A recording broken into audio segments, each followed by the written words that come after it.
All right, welcome to the latest episode of Blood Money. Today we have a very special guest, Patrick from Lone Wolf Pack.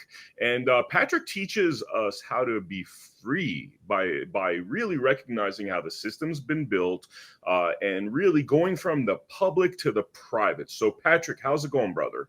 It's amazing, Vim. How are you today, man? It's always amazing to have you on the Blood Money podcast. So I'm going to throw some questions at you, sir. So for people that don't understand the importance of trust law, give us a basic background on how trust law will help people to actually gain the kind of freedom that they think they organically have due to our Constitution. Yeah. So first of all, I'm not a lawyer. I don't practice law or anything else. I study a lot, which gives me the ability to teach you guys the historical things that I know.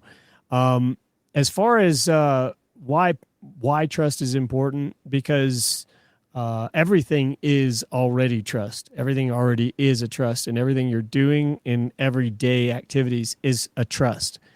When you have kids, you get up, you feed your kids, that is an automatic trust. It's just something we naturally do.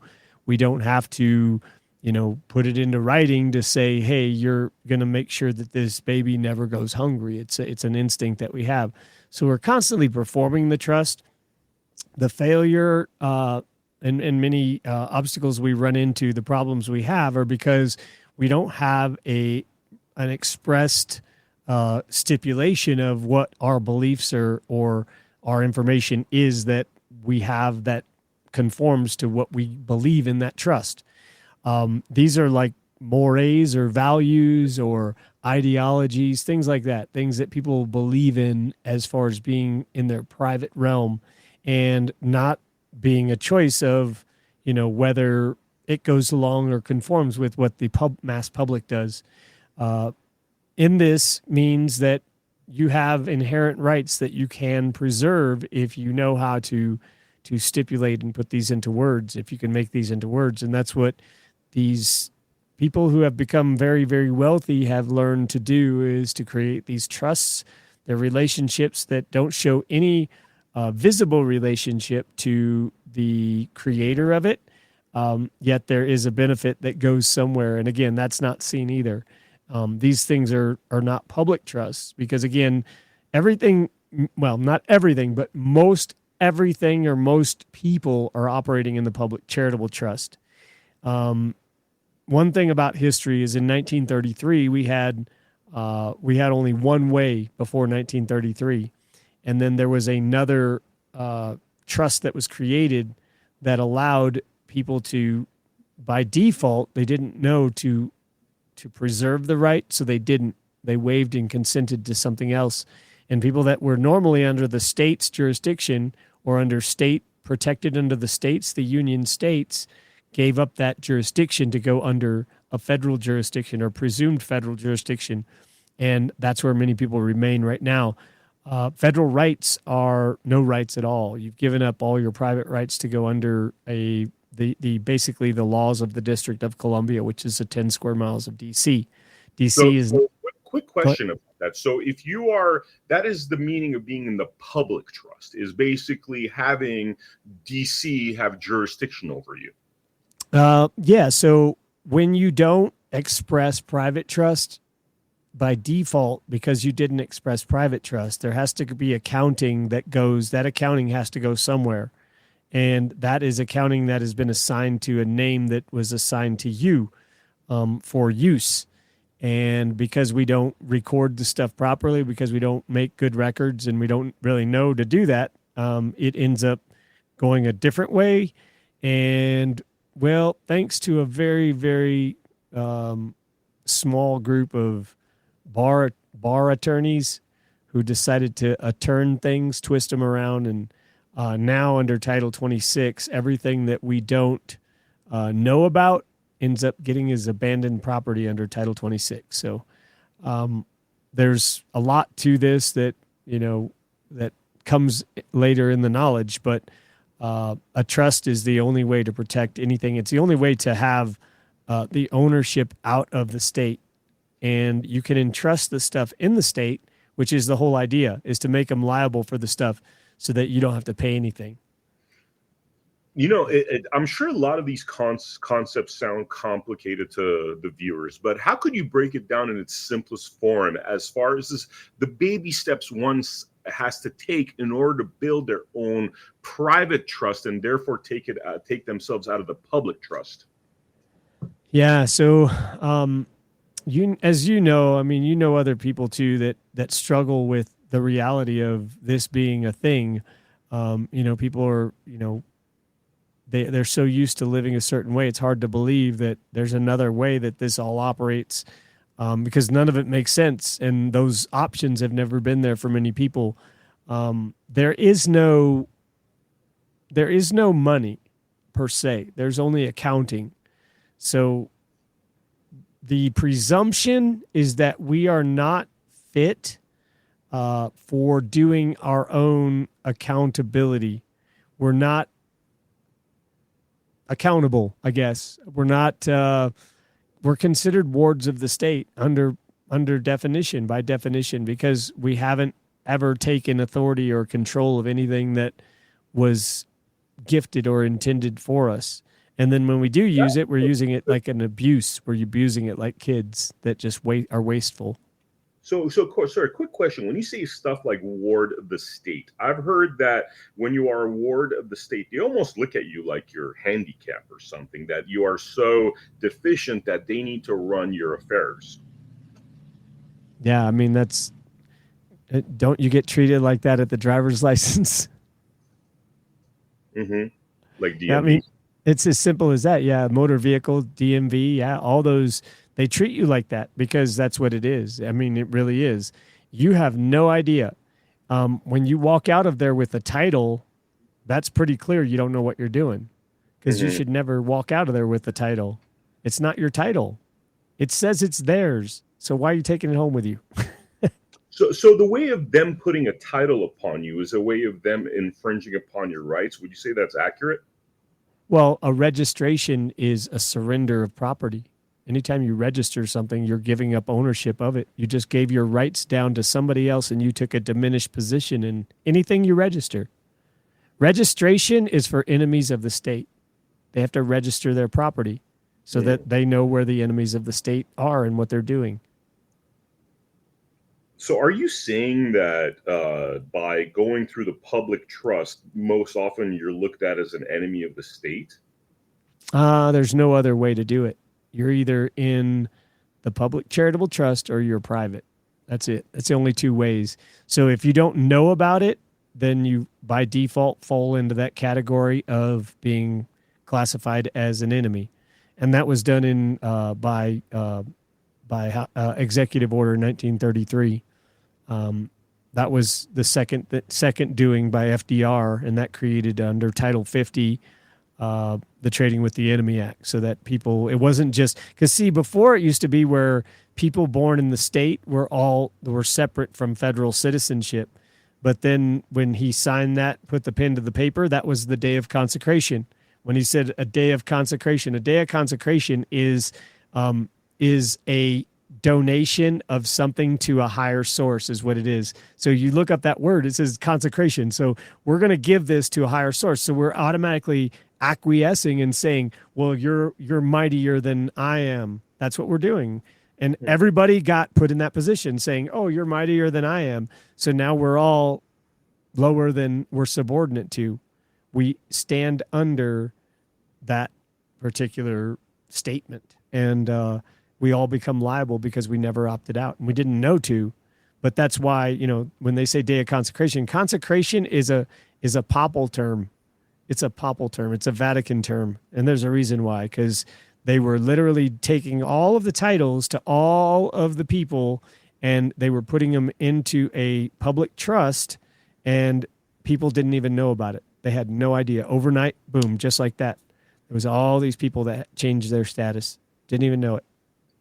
Wow. So now to get out of that public trust, that is obviously and infringing on people's rights and freedoms. Tell us, and for the viewers out there, it's very important that people register to Patrick's classes, because this is more of a kind of like your bullet points, your basic bullet points. But there's so much more to this. But we're going to go over some of the broad strokes here. Now, the first step that one needs to take is changing their name. Is that correct, Patrick? Yeah. Come out of her, my people. So you guys are literally borrowing an estate. That name was supposed to be temporary. It wasn't supposed to be a permanent thing. It was a temporary name because they have to have something or some title on there to be able to give accounting to that. And mom created it for your intent, but she didn't know to specify exactly what it was for. She didn't have a trust in her hands. So she didn't know. So they couldn't say, oh, well, this is what the baby goes by.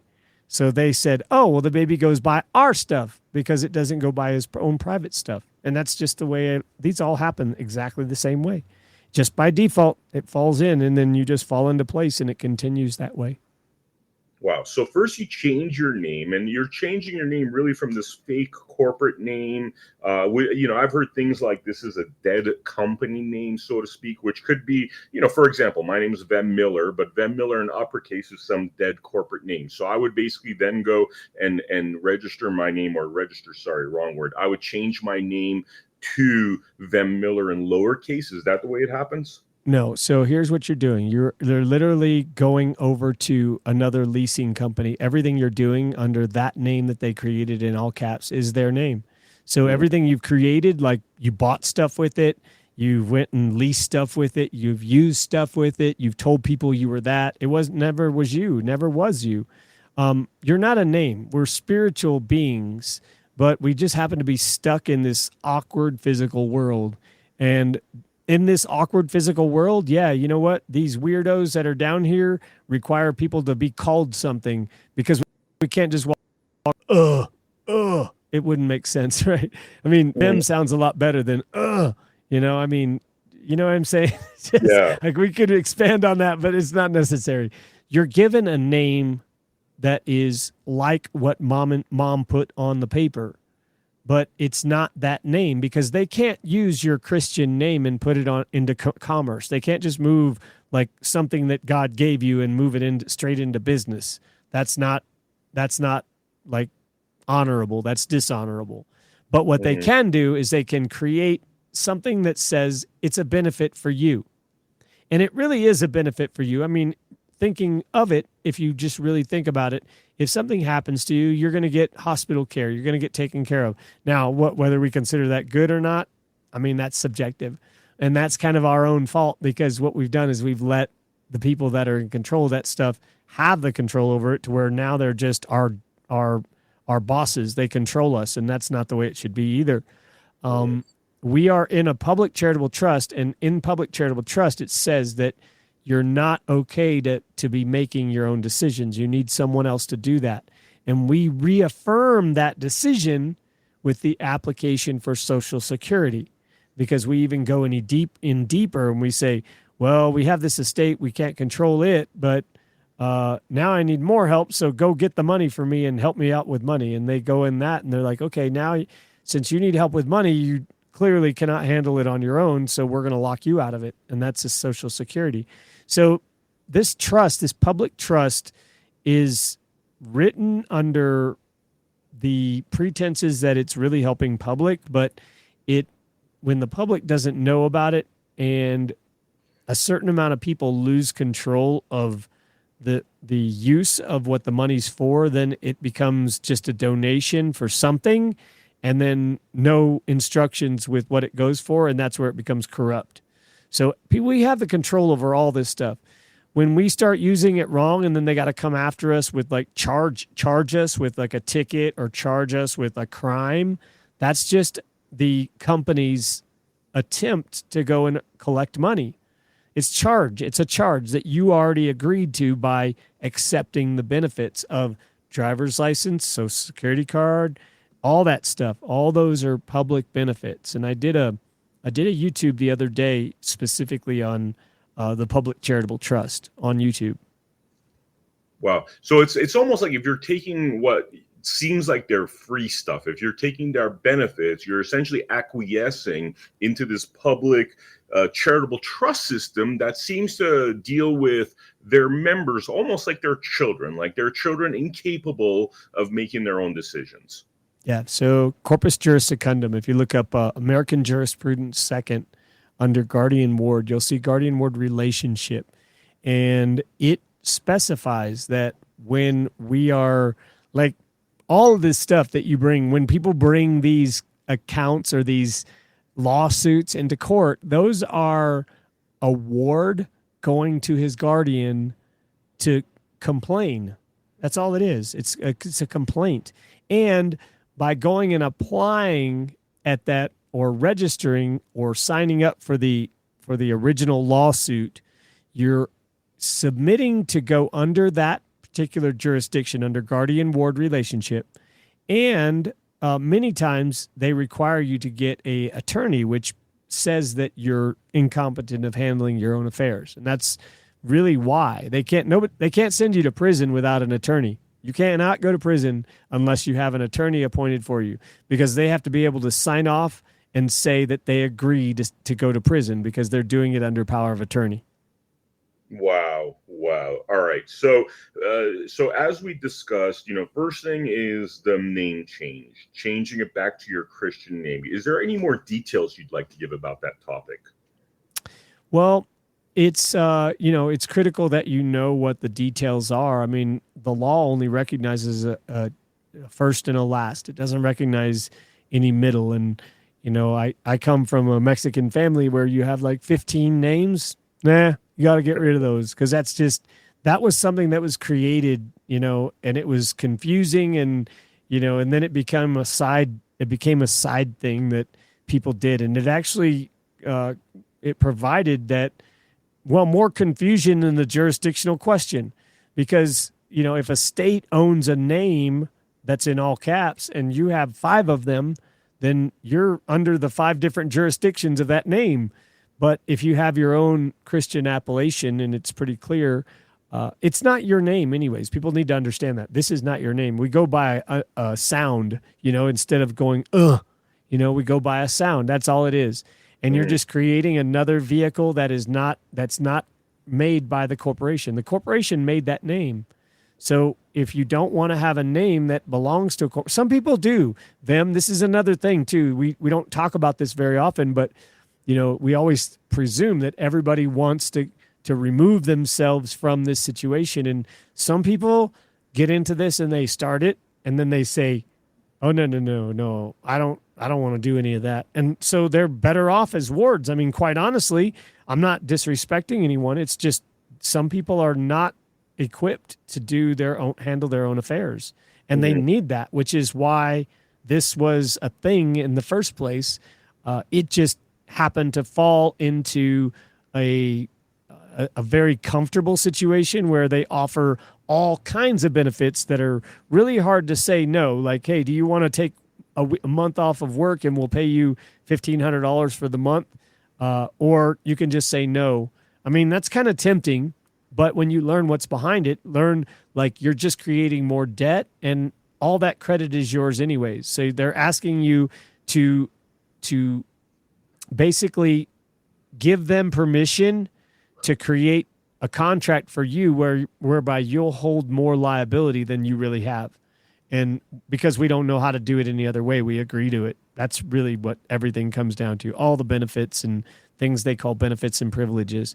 These things were supposed to be roads and bridges, stuff that benefited the public, like orphans, widows, homeless shelters, things like that were really benefiting public people. But when they see all that money come in and they think, well, we only have this much in demands, we have all this money and only this much in demands, well, we have a surplus.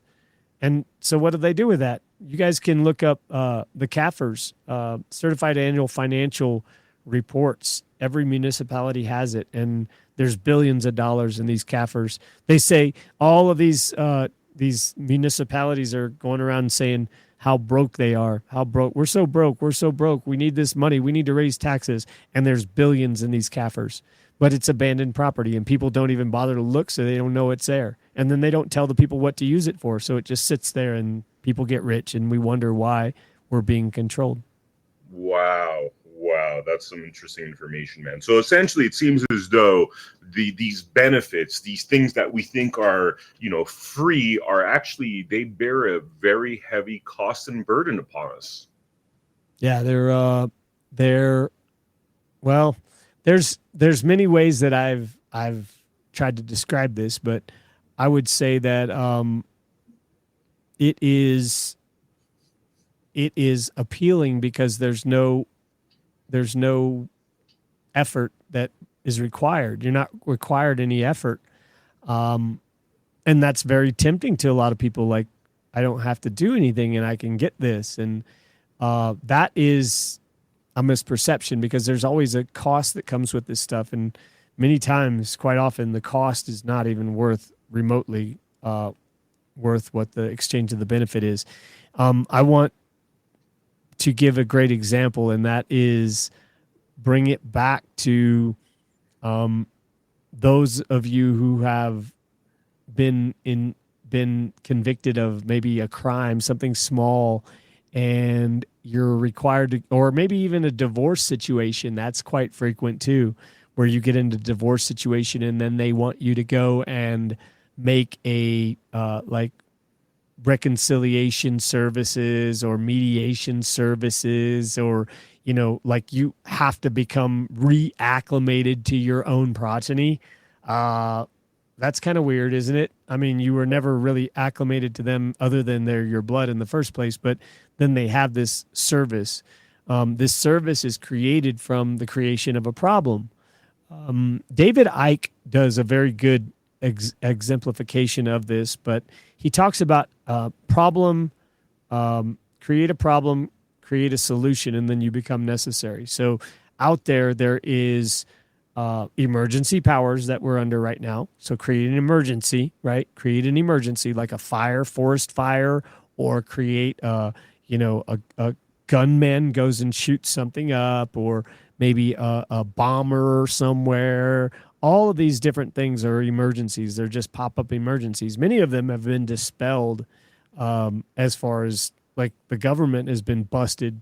And, I'm not here for any controversy, but there's a lot of information. There's a gentleman out there that was a law enforcement officer for many years, and he did a whole entire research project on Sandy Hook and dispelled every one of it. And it was a emergency. It was a community emergency that they all participated in the benefit of the community, because what they did it under war powers, emergency war powers.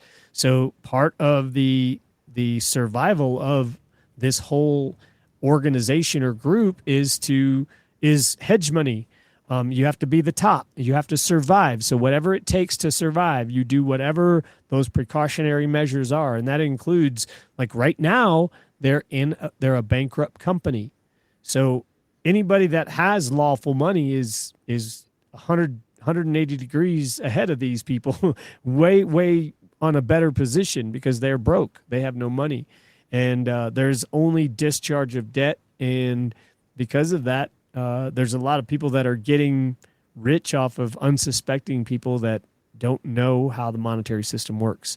And these are people, like, this wouldn't be a big deal, but it's got to be corrected a little bit, because here's the deal, is that the people that I wasn't even born at the time that this stuff was going on.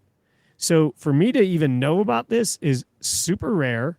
And it had to, like, what happened was, well, I was arrested and I was locked up in a cage. And that's how I learned about all this, because I knew that there wasn't going to be like any justice about this. I know how this stuff works. You never get any remedy until after you're done paying the price. So after you go and pay the price, then you can go back and ask somebody to give you remedy. Well, that is not a way to live, folks. We should never be living by anybody else's way of telling us that we have to go about doing things, especially when they took the money. Okay. If somebody took the money away and says, okay, look, we're going to manage your money. So while we manage your money, then you need to go keep busy. Okay, well, if I'm going to keep busy, then I'm going to keep busy with what I want, because when you take the money, that means there's only accounting. And, well, anybody can create accounting. I can't go make money, but I can go create accounting. And that's what we learn. We learn that there's only accounting, and there's those that do the accounting, and there are those that don't do accounting. And if you're not doing accounting, then you have a whole private ledger that's not getting any billing, and you're not getting any credit for the stuff that you're doing, because you're just letting your labor go to waste. Your labor is your time. And if you're not turning it into the trust, then you're not going to get paid for it. And so instead of creating a trust and doing that ourselves, we go out and seek a contract, because that's what everybody tells us. Go get in a contract. Go get in a contract with a company, because then that's your career. Well, they don't tell us that you have a choice between a career and a vocation. They don't tell you that you can have a vocation and you can have pretty much unlimited whatever you want. I mean, the amount that they have set is beyond what anybody can, like. I mean, you would really have to be living up like high on the hog to spend everything that the accounting allows. But you have to know that these things were intended for your use and how they got there. And you have to know the intricacies, like, did mom sign something? Is mom's liability on there? Is mom alive? Some of this stuff can be corrected. I mean, all of it can be corrected with or without mom. Just like, I was telling somebody else the other day, they had a criminal record. Well, that's not your record. It's not your record. You can't be a criminal. It's impossible. You cannot be a criminal because you are not a member of that group, except you didn't know that you weren't. So, and I'm not saying that there aren't people that aren't criminals, okay? Anyone that goes out and harms someone's life, liberty, or property. If you harm someone's life, if you kill somebody, or you take their life, then you deserve to be punished. If you kidnap somebody and you keep them from doing their freedom, being free, then you deserve to be punished. If you steal somebody's property, then you deserve to be punished. Other than that, those are the only crimes that a state can take jurisdiction over if you know who you are. Otherwise, you fall into the state's jurisdiction by participating and by making a plea and by, getting involved in whatever they're trying to do. So trusts are important in every facet of what we're doing, and ensuring that, what's in that trust and knowing about it is ensuring our private rights remain and we're not waiving anything. Wow. Okay. So after the name change is done, what are the steps that you recommend in order for people to get out of the public trust and to build their own trust? Well, the most important part is clean hands. You have to come in clean hands. Clean hands means giving the proper notices to the proper parties that you have been doing business with. Who did you create accounting with? It's just like someone walks up to you and says, "Hey, can I borrow your car?" And you loan your car, and you come back and you're like, "Hey, they didn't put any gas in it. There's no, they didn't tell you how many miles they used it for. They didn't tell you where they went." It's just like not accountable at all. And as long as we're accountable, then we get credit for what we do, but we're not taught to be accountable. So we skip over it. And then we say, well, we didn't know we had to do that. Well, that's the only way that you can be accountable. And the only way you can know that is just by start being accountable, because no one's ever going to tell you and say, hey, like, I'm going to tell you, because I'm going to say, hey, there's a way you can be accountable. There's a way that you can go and do this, that you have more authority to do stuff. And there's a way that you can live without having to go and do the things that everyone tells you have to do. You have to do it that way. You don't have to do it that way. You have to figure out the way that it was created for you, that was covered up and hidden, and go get that way back, because that's the way it used to be in the first place. That's the way it existed before all of this fiat monopoly money came along. Wow. And for people that don't understand what fiat monopoly money means, could you break that down so we understand the significance of it? Yeah. So in the time where there was only lawful coin, where the states were creating or the money was being produced in lawful coin, gold and silver, people would walk up to a window with a weight of gold. They would weigh that gold and they would give them a certificate in exchange for that gold in the amount that that gold weighed or that silver weighed. That is a receipt for a deposit that is going into that treasury. Okay. So with that receipt, because when they took away the money, they didn't take away the receipts. All those receipts are still sitting out there. In fact, you can go on eBay and you can still buy all those receipts that are still connected to lawful money. That was actually somebody walking up to a window, turning something in and getting something in return in exchange for it. The receipt, okay? The receipt is the proof and the evidence that this thing exists. The money never went away, so we can still discharge with silver. It still exists, and that's exactly how trusts work. You put something of lawful value inside of a trust, and then you can use that to handle in trust the accounting so that things can be zeroed out, because all there is accounting. There's no money. Does that make sense? Yeah, totally. So, all right. So tell us some scenarios here where once you're out of the public trust, how does one's life change and improve? Whoa. Okay. So, well, no one, I don't ever get bothered. I don't ever I don't know. I can't tell you. Hard to say. I don't ever get pulled over. I don't get pulled over. I don't. If I did get pulled over like a couple of years ago in another state, and I literally was in the process of working like details out, figuring some of this stuff out, and the final parts of it. I called up the clerk and I gave her all of the information and what I knew, and it just, my knowledge, literally like regurgitating. Here's what I know, what happened. Here's what I did. Here's what I'm aware of. I want to remain in honor. I want to have clean hands. I want to come in good faith. I don't want to, do anything that is dishonorable or disrespectful to anybody. I want to just be left alone, and I want to take care of my business. And so I let her know that, and then I went to follow up with it about 2 weeks later, and the other clerk that I called had no idea that it even existed. She says, "No, we don't even have you in the system."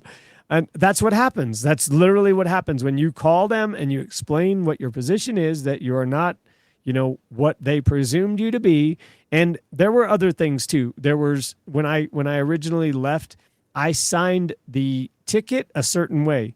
And I did that so I could express trust, so that later on that was preserved and I could go and assert that to her later on. So it's knowing like certain things, to do these things. And once you do them, you set it up for yourself to open up other doors. And there's other options that you have. You just didn't know about them. There's a lot of other options that you guys have. Wow. Now, we've heard this. Essentially, we've heard that by doing your own accounting through private trust, that all of a sudden issues of money disappear. You find out there is no money. You find out how things work. Could you give us a little bit more detail about that? Yeah. So a trust is when you put something in someone else's hands to handle for someone else's benefit. You guys are out there signing things, and that's granting the credit. So you're grantors of all that stuff, but you're not giving any sort of idea of what you want to do. You don't even know what you're doing, honestly. You don't even know what's being issued. You just know if you sign there that something happens after that, or that's what they tell you need to do. So when you start learning what that does, you can start controlling what that is. And when you say, hey, I want to have this delegated for this purpose, well, it's pretty clear what your intent was before you did it. The only way that you are ever taken advantage of is when someone has the wrong presumption and you fail to speak up and clarify that presumption. And many people, there's a lot of elderly people that are taking advantage of that because they don't know how to speak up. They're not taught to speak up. We're taught to go and we're taught in every way to be victims. We're taught to be victims, Vim. That's just all it is. I mean, 99.9% of these people, if they would just stop being victims, all their problems would go away. Seriously. Because you can't ever, and this system knows this. This system knows that as long as you're a victim, there's no fixing anything. because you're too busy being a victim. You got to go tell people your story. You got to go share. You got to go get other allies to side with you. You got to go put all this energy into something that they know is not going to be any fruitful, because it's ultimately their decision. And everything that is happening that's bad to people is happening in law, because we're under emergency powers. So, well, when the law is suspended, the only remedy you're going to have is inequity. That's why I teach what I teach, because I went to prison for something that I didn't do. And if I would have known that this existed, I could have solved it before I sat in that place for as long as I did. I don't regret sitting in there. I mean, every single thing that I've learned has been, like I'm telling you, some of the books that I read that put me in touch here have nothing to do with equity jurisprudence or this lone wolf pack or anything at all. But it literally made me wake up and realize a lot of this stuff that was happening. And there's no other way. I don't think I would have, I went from being in the custody of a military officer in my family. My father was a retired military officer. And so I never had any control of my life there. And then I went straight from that to incarceration. So seeing that and then going out and seeing the world right after that, like, whoa, hey, you have choices? Like I saw something 180 degrees. It's like I didn't even see the same world anymore. And so I think I recognize that because a little bit more than most people. And that's why I can see these things with what I call equity eyes. So people in America expect to have constitutional rights, but you are saying that America for a very long time has been under emergency powers, which essentially void one's constitutional rights. Can you talk a little bit about that topic? Yeah, so let's talk about the root. Let's talk about the root first. So a constitutor is one who passes a debt to another. So do you have a right to have a debt passed on to you? Yes, you all have the right to have the debt passed on to you. Do you have a choice on whether you want the debt to be passed on to you? Absolutely. You have a choice on whether you want that to be used to be passed on to you. Do you have a choice on whether you want to participate and use your credit to pay for things to the United States and create another contract to pay them again to help them reduce their bankruptcy? Yes. So we all do have constitutional rights. If you want to go into that bankruptcy, then you have to go under those constitutional rights. However, right now, and those are diminished rights from your God-given rights. Like God didn't say you have to go put your gun outside of your holster, right? He doesn't say that. God doesn't tell you that. God doesn't say you have to be in by 10 p.m. God doesn't care. It's only a corporation that cares. So what I'm saying is that we've diminished those rights to go under a constitution, which is a debt. So the constitutors were people who passed the debt on to us, and we accepted that debt if we want to. It's a choice. Okay, there's a equitable principle called subrogation that allows you to you pass that debt on and become secondarily liable to the original debtor. And that's what we're doing. We're giving you guys, showing you how to do that. And to make the record, it's all about coming in clean hands, and there's steps that you have to do. But the trust that we're in is the Constitution. That is the in God we trust.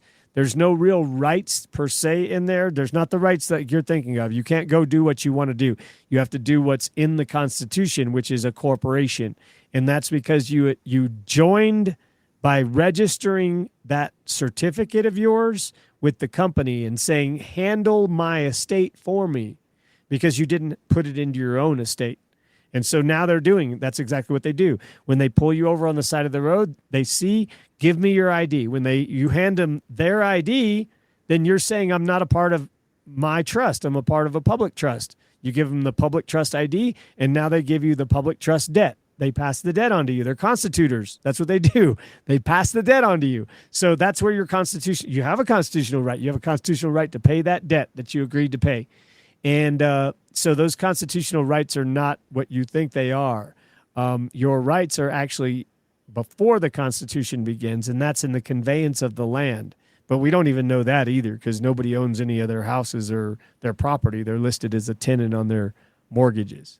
So that's a whole different different ball game. But as far as what we're under right now is executive orders. Okay, so anybody that doesn't know their if they don't have a private trust or you can't speak on your suretyship relationship, then you're in the public charitable trust, and that is just exactly what's happening. That's where they say you have constitutional rights, but it's actually proclamation order right now. It's executive order that says that we're under emergency powers, and it's a trading with the Enemy Act under Title 50. So we're all classified as enemies. A citizen is an enemy of the state, you're saying? There's two types of citizens. There's a capital C and a lowercase c. So that's why I just say civilian. Civilian is, you're going to avoid all that. Like, don't get involved in that controversy. That's another just way of, there's different ways that there's alphabet soup that comes up with confusing ways of doing this just to confuse people. So just say private civilian, you'll be good. You were talking about that you don't get pulled over, right? But it sounds like if you get pulled over, you have a specific way of dealing with the police. You're saying that if you give your license, you're basically acquiescing to the public trust. So take us through that, okay? Why don't you get pulled over? And if you did get pulled over, how would you deal with the police officer that's different than how we're traditionally used to dealing with the police officer? Yeah. So, okay. So, well, I'd say the first reason I don't get pulled over is because I don't do anything that's going to get me pulled over. Like, don't create any attention. Just like I mind my own business. I just take. If in this particular case we be pulled over, I was going 60 and a 35 over a bridge in Florida. I was going over like one of the causeways there. And I wasn't paying attention. I was going down the hill, and I just, I just spaced it. So this gentleman pulls me over, and one of the things that people need to make sure that you're doing is you give notice first. Okay, you give notice of what your position is. If you're giving them an ID, you need to make sure that you're giving them an ID under what position. Like, are you that ID? Is that who you are? Or is that the only ID that you have so that you can maintain compliance? It's knowing that stuff. But I always say, and this is just a good rule to have, is before I answer any questions, I want to make sure that I'm being treated under private civilian due process. And as long as you're being treated under private civilian due process, everything else is military jurisdiction. So they're doing this under military. As long as you opt out of military, then the only other one is civilian due process. So when they know that, well, they can't take you under that due process because you've already stated before you even had a contract or any correspondence with them, you already stated. So what we teach you to do is go make the record now so that before you get that conversation on the side of the road, you have the record there. That record is stronger than me giving notice right on the side of the road. Because if I don't have that recorded and that other guy doesn't want to give up that recording, then it's my word against his. But if you create these records, then they're irrefutable. You can't argue a record that is on the public record. So I've heard that when the police pulls you over, you're not even supposed to give your ID. You're supposed to say that, am I being accused of a crime here? What's your name and badge number? Is any of that true? I don't get into any of those things. I don't there's no need to. There's no need to. Like, when you start challenging somebody, then there's a lot of those, Vem, a lot of those police officers out there they're traumatized people. They're still people that are traumatized. And that's why they get into some of them, not all of them. Some of them are really, really good people. Some of them are traumatized people. And when you put a gun in their hand, we've seen what happens, and they end up shooting good people because they're just over aggressive on certain things, and it just happens. So I don't even go into that realm where there's any sort of question. I respect these guys. I have my record. I just create my record for myself, and whatever these guys do and whatever they say, let them do it. Let them say it. And my notice to them is all I need to do. All I have to do is worry about what I'm doing for myself to identify to them who I am. And once I convey that, whatever they do with it is not my problem. I'm the enforcer after that point. Let's clarify here. In terms of keeping a record, are you specifically talking about recording the interaction? Sure. Yeah. I mean, keep a video recorder in your vehicle, or, turn your camera on, or, have another witness with you. Whatever you've got available, you use that. Let's talk a little bit about children. One of the big things we hear is that, organizations like CPS just come and take people's children. And, we have these crazy family law courts that are constantly doing things like separating families, alienating dads, alienating moms. How does this play into this process of trust law, play into avoiding that kind of nonsense? Well, think about what you registered first. Remember registration? We're surrendering ownership to it, right? Remember that? So we think back on that. We did sign an application for live birth, didn't we? So we registered our kids. So we just gave over ownership, and we can't complain that someone's taking our property when we just gave the ownership to them.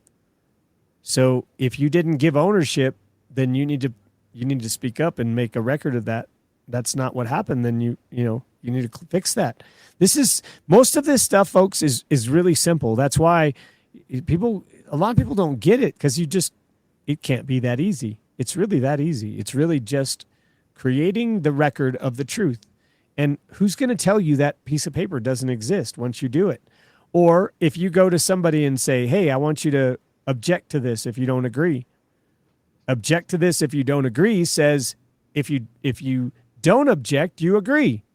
So you're a creator, man. We got to just use our creative minds and go out there and create these things, because they're not going to create it themselves. Now, you will have the other side of it where the bad records, they'll create themselves, because there's always people behind them doing them, right? The prosecutor, all these people want to hang everybody. They want to just like make their records mud. Because the more mud your record is, the less the more it indicates that you have no control over. You can't control your own affairs. The more chaotic that the record looks like, the more it looks like you're incompetent. And that's all they're doing. They're just building a record of incompetency over time. And anytime you want to be competent, you're welcome to. You just got to stand up and start doing it. Take us through some more of the steps. I mean, you've described the name change process. You've talked a little bit about, arriving to the courts and essentially demanding your Christian name. Take us through some more of the steps that are relevant here and what people could expect from taking those steps. Well, many of the notices, again, people haven't been accountable. And I don't, I say that these are trigger words, guys. You guys got to understand that when I'm saying you're not accountable, that's supposed to trigger you by the corporation, because accountable to you means that you're not worthy. But it just means that you haven't been taking numbers down. It doesn't mean you're not worthy. It means that you haven't written numbers down because someone didn't tell you to write numbers down. When, for example, people own homes, or they believe that they own homes, okay? There is a dual relationship of ownership that goes on. When you have a mortgage on a home and you are also listed as a tenant on the deed, you have a dual role, okay? You have where you sign something and you've become a tenant, except your intended was the beneficiary. You wanted yourself to be the beneficiary, like you're buying this land for you, except it got turned around. Then on the other half of that, you're continuing to play along with something that is completely false, because you don't even know it's false. See, equity allows a man or a woman, once they discover something is not right, to go and fix that. And giving notice to the proper parties is a requirement of that. So beyond that, controlling things, right now you're holding the title to stuff that is owned by another company. You're holding another company's title, which means that you have the liability. It's like being the insurance policy carrier because you didn't know to give them the paper back. And that's what's happening. You guys are holding liability for a company because you're holding a piece of paper because you don't know how to give it back to them in trust. And we don't know how to create trust. We were never taught to create it. We were just taught to like be wasteful and never do anything else. And then whenever we have problems, complain. And all those things, every single word, complaint, anything that is like statutory word is a benefit word. When you complain, it's a benefit. Now you're going as a ward to go get some of your benefits that, well, you're going to go see if you're worthy of receiving your own benefits. Like there's a whole realm. There's a whole realm. Yeah. Go ahead. Sorry, like a child, basically, like a child. Somebody else that was I was speaking with was almost like the legal definition, and this is literal, by the way, is that they look at you like you are retarded. Yes. Yep. Yeah, and I have I mean, you can look up guardian and ward, but it's incompetency. It's there's and I mentioned this, I think, when we talked last, but you guys, if you go read that book, Killers of the Flower Moon by David Gran, Mm-hmm. there's I'm going to be doing some other things on my particular podcast on YouTube because there's some history that people have no idea about that is crazy backwards. Like in America, they literally had only up to the edge of the Mississippi River settled, and they would offer land outside of that so that they would see if the people would live, and if they survived, they would be on the edge of the Indians where the Indians were, so then they could go inhabit the area up to the edge of those people, and then they'd offer more people to go further and further out, and that's how they kept populating the West. That's literally how the West got populated, because the United States didn't want to go out there and do it themselves because they were getting wiped out by the Indians. So they would send people out there and then populate up to the edge of the people because the people would get along with the Indians, and then they would just take more and more and more. And, they owned all the land, and then they ended up with these small little pockets, and that's all they have left. They use the people to acquire land from the Indians. Yeah. They would offer the free land, and then they would turn around and sell it. Wow. They'd offer it free because you could still see there's advertisements out there that like the old like they would make cinemas or whatever. Like you go to the movie theater, they had the land for sale. They still have those cinema trailers that you can watch. Wow. Let's talk about usury. I mean, we've heard on this podcast that usury is the great evil that is essentially causing a misery index for Americans because the interest rates on homes are so high. And I've heard that's called usury. And that is what's really suppressing the American people. But I've also heard that when you go into trust law, you are out of that usury system. Could you talk a little bit about that? Yeah, usury is a choice. So let's just look at the root of the word, usury. Like if you want to be used, then there's a price you got to pay. You're going to get used. Somebody's using your money, and that's really all it is you're having to pay a fee on something that is already yours. You have those that are able to figure out who you are have credit that is unlimited for your purposes for that you want to use it for. And those that don't know any better are going to go to places that will charge them or say that this is the system and this is how money works. And if they believe that, then they have to pay that fee that's called a usury fee. I mean, that's really what it comes down to. It's just it's a contractual agreement that says that you don't have the ability to go get your own money, so you're going to use someone else's money. And all it is them going and accessing your account for you and turning around and charging you on a contract to pay it back. Wow. And this being in trust law takes you out of that system. How does it practically take you out of that system?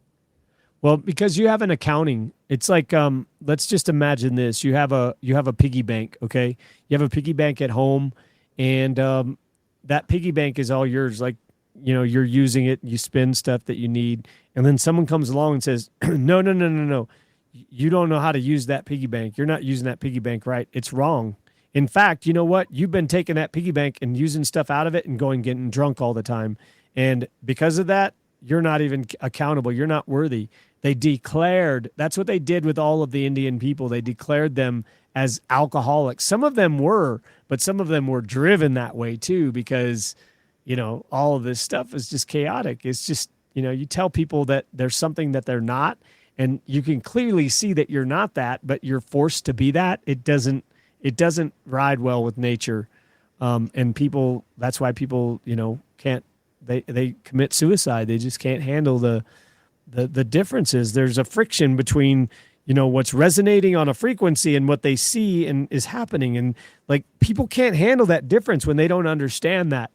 And that's why, all of this stuff, Vem, is when it comes down to it, it's really, really sad, because you see all of these events. Okay. You got all of this, and I'm not a conspiracy theorist in any way, but you can go and look up on any state and go look up Colorado cloud seeding. Okay, they have a cloud seeding project that they're doing right now that is giving New Mexico and Arizona. Supposedly, what they're doing is they're blasting the clouds or the weather in the Rockies so that it rains a lot, and then all that will roll down the hill to California and Arizona and New Mexico. That's the plan. That is literally their plan for this global warming stuff. Okay, so they create these situations. Well, there's so much more connected to it. Right now, when you go and create cloud seeding, what you're doing is you're creating these huge thunderstorms that create these like 90-mile-an-hour winds that now cause storms that cause roofs to come off of houses. Now you're creating insurance policy issues. Well, these people have insurance policies because they're wards of the state. Then you get them to go cash out on that. There's no money. There's no money. You're creating the roof being blown off their house, and then you're making them go access their credit through you because they don't know how to do it. And that's the whole, that's what, when this comes down to okay, that's not right. That needs to be leveled out, because that kind of stuff isn't okay for people to do. And there's people that need help that are not getting it. But the idea is to share the knowledge with people, let you become, more aware of that. And then you can start whittling away or just closing off those doors that are allowing access to these things. It's not about, creating hate and saying, somebody screwed me over. That is, again, we're going into victim. We can't be in that victim mentality, because we're not going to fix anything if we're remaining in that. We got to get onto okay, we're fixers. We're going to fix this. What are we going to create? We're going to create a record that is going to be adequate to substantiate whatever we're trying to make. And everybody's situation is different. Everybody has different obstacles. It's just learning the method of how to do this, how to create a more superior record than what any private company does. Or I say private company, I'm specifically talking about what people call court. I've heard there's foreign grantor trusts. There's different kind of trusts. Tell us which is the most powerful kind of trust and how you attain that kind of trust in order to stop the government from infringing upon your trust. Oh, well, so I'll tell you that irrevocable trust can be revoked. And under the C-Prey doctrine, they can go in and amend a trust. They can set aside a trust. They can do those things as long as the jurisdiction is there. The grantor is never a U.S. citizen. It can't be. And if you're born in one of the states, then you're not a U.S. citizen. The only way you can be a U.S. citizen is by agreeing to be a U.S. citizen, accepting U.S. citizen benefits, or being born in the District of Columbia. It's the only three ways you can be a U.S. citizen. Everybody else is volunteering, and they don't fit in that category. They're just volunteering for that position because they don't know that another position exists. And once we go and create these records and we make our position known, then it's much better. I'm not going to say there's like one trust is better than another. I'll tell you, an irrevocable trust is where you take your property and you move it into the trust, and now the trust owns it. So like the state doesn't own it, you don't own it, nobody owns it. It's the trust. The trust owns it. And the grantor is the one that created the trust, and they're just located outside of the jurisdiction of the United States. So a grantor that's foreign to the United States can be born in Colorado State or in Nevada State, but not in the state of Nevada, because that's a different jurisdiction.